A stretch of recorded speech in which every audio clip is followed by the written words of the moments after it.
October 26, 2015, Monday of the 30th week in Ordinary Time. A reading from the letter of St. Paul to the Romans. Brothers and sisters, we are not debtors to the flesh, to live according to the flesh. For if you live according to the flesh, you will die. But if by the Spirit you put to death the deeds of the body, you will live. For those who are led by the Spirit of God are sons of God.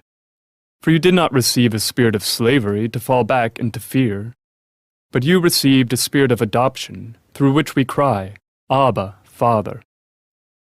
The Spirit himself bears witness with our spirit that we are children of God, and if children, then heirs, heirs of God and joint heirs with Christ, if only we suffer with him, so that we may also be glorified with him. The word of the Lord. The responsorial psalm. The response is, Our God is the God of salvation. God arises, his enemies are scattered, and those who hate him flee before him. But the just rejoice and exult before God. They are glad and rejoice. Our God is the God of salvation. The Father of orphans and the defender of widows is God in his holy dwelling. God gives a home to the forsaken. He leads forth prisoners to prosperity. Our God is the God of salvation. Blessed day by day be the Lord, who bears our burdens, God who is our salvation. God is a saving God for us.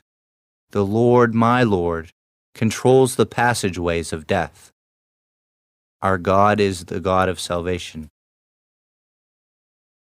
A reading from the Holy Gospel according to Luke.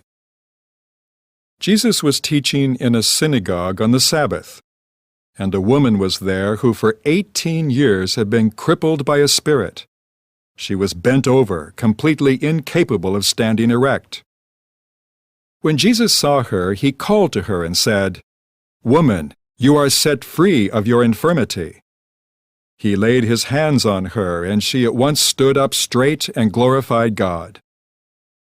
But the leader of the synagogue, indignant that Jesus had cured on the Sabbath, said to the crowd in reply, "There are 6 days when work should be done.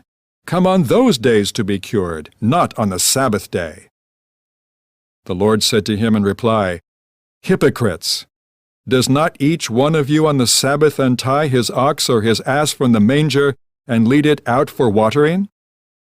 This daughter of Abraham, whom Satan has bound for 18 years now, ought she not to have been set free on the Sabbath day from this bondage?"